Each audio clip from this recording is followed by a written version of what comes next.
Hello बच्चों, स्वागत है आपका रियल क्लास चैनल में। आज हम शुरुआत करते हैं प्रश्नावली 1.1 का क्वेश्चन नंबर 4, जिसमें हमें यह सिद्ध करना है कि कोई भी धनात्मक पूर्णांक का वर्ग किसी पूर्णांक m के लिए 3m या 3m+1 के रूप का होता है।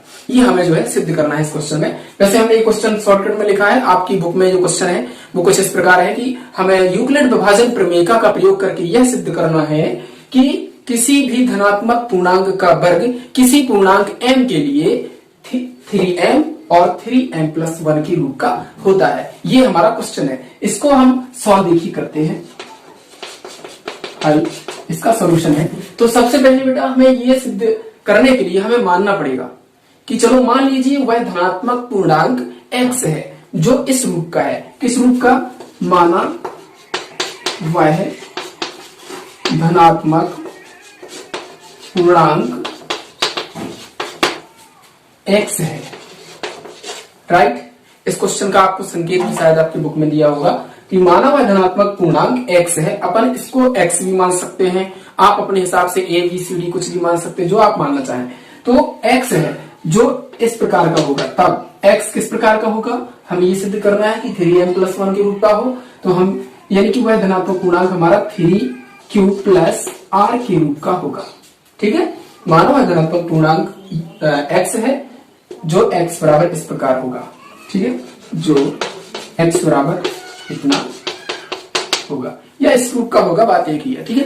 तो यदि ये पूर्णांक जो है 3q+r के रूप का है तो इसमें ये r जो है रिमाइंडर है, ये शेषफल है।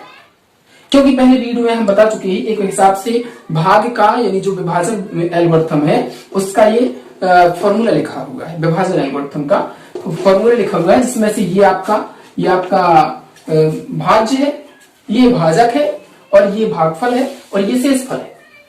तो हम पहले ही वीडियो में ये बता चुके हैं आपको कि कभी भी शेषफल का मान भाजक से कभी बड़ा नहीं हो सकता। मतलब इस r का मान कभी भी 3 से बड़ा नहीं हो सकता। तो हमारे वह धनात्मक जो पूर्णांक होंगे वो किस रूप के होंगे? तो r का मान हमारा कहां तक जाएगा? 3 से छोटा। मतलब 0 भी हो सकता है, 1 भी हो सकता है, 2 भी हो सकता है, 3 नहीं हो सकता है। ठीक है। तो r का मान हमारा 0 से 2 तक जाएगा। तो वे हमारे धनात्मक जो पूर्णांक होंगे वो इस प्रकार होंगे। तो धनात्मक पूर्णांक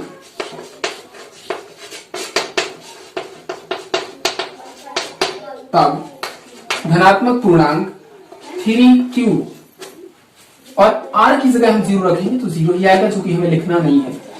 r 3q और 3q। अब r का मान एक बार 0 रख दिया, इतना आया। r का मान अब एक बार 1 रख दो यहाँ पे तो 3q+1 आ जाएगा, तथा एक लास्ट 2 रख दो तो 3q+2 आ जाएगा। राइट।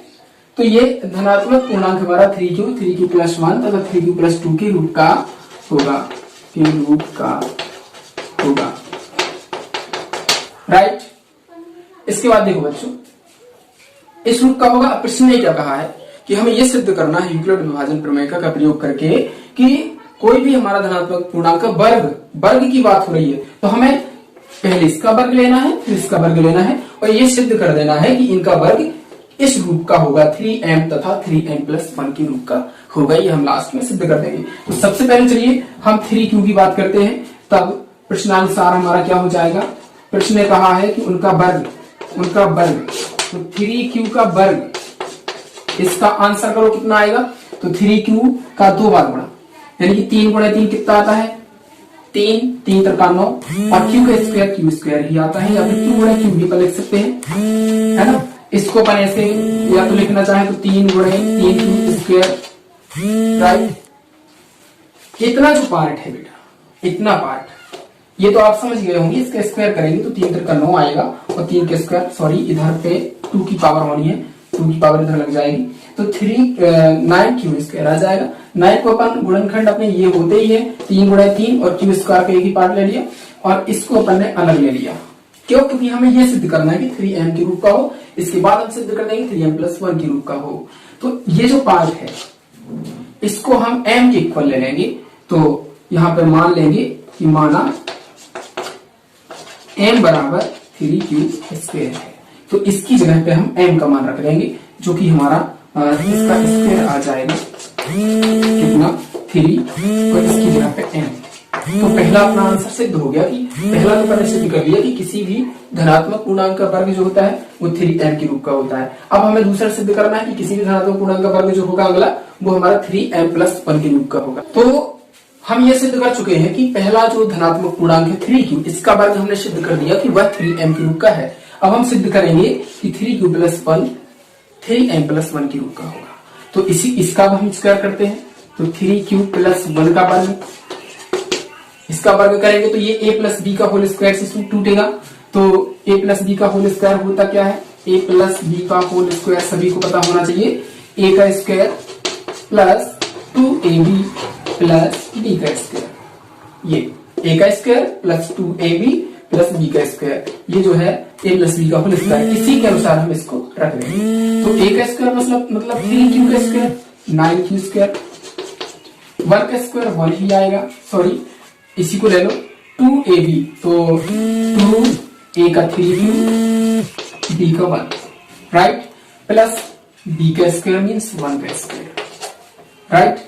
तो इसको अपन नेक्स्ट में जो है जो फॉर्मूला है हमारा, इसको अपन हल कर देंगे। तो इधर पे बेटा हमें देखो 3 चाहिए, हम क्या करेंगे 3 का यहाँ पे गुणनखंड लेते हैं, ठीक है। तो इसको 9 को अपन वही वैसी पोजीशन में 3 × 3q स्क्वायर ऐसे लिख देंगे, प्लस यहाँ पे लिखा है 2 एकम 2, 1 लिखना नहीं है, जरूरी नहीं है, 2 एकम 2 हो जाएगा और 3q प्लस ये 1 का पावर 1 ही होता है, तो यहाँ पे 3q प्लस 1 का होल स्क्वायर बराबर, यहाँ भी देखो 3 है, यहाँ भी 3 है, इस 3 को अपन कॉमन ले लेंगे इन दोनों पार्ट से। तो 3 जब कॉमन आएगा तो कितना बचेगा, यहाँ पे 3q स्क्वायर बचेगा, इधर पे 2q बचेगा प्लस 1, राइट। ये जो हमारा पार्ट बचा है इसको हम क्या मान लेंगे, m मान लेंगे, तो हमारा सिद्ध हो जाएगा, ठीक है। तो सपोज दैट m बराबर अपन क्या रख लेंगे 3q स्क्वायर प्लस 2q, ये पूरा m रख देंगे, तो हमारा ये सिद्ध हो जाएगा 3q प्लस 1 का स्क्वायर बराबर 3, इसकी जगह पे अपन m+1, राइट। ये हमें सिद्ध करना था विभाजन एल्गोरिथम के नियम से यूक्लिड की। तो देखो ये सिद्ध हो गया। हमारा क्वेश्चन था कि सिद्ध कीजिए कि कोई भी धनात्मक पूर्णांक किसी पूर्णांक m के लिए 3m और 3m+1 के रूप का होता है। तो हमने दोनों पार्ट सिद्ध कर दिए हैं, ये 3q को 3m के रूप में लिख दिया और इस 3m+1 को मैंने 3m+1 के रूप में लिख दिया। और आगे ये जरूरी नहीं है क्योंकि पूछा नहीं है क्वेश्चन में, तो हम इसको भी लिख सकते थे, ठीक है। तो ये पूरा क्वेश्चन आपके समझ में आ गया होगा। यदि और आगे का जो क्वेश्चन है इस प्रश्नावली का वो आप खुद ही घर पे लगाएं, जब वो नहीं सॉल्यूशन होगा तो आप कमेंट जरूर कीजिएगा, तो अगला वीडियो हम आपको जरूर बना के देंगे। धन्यवाद।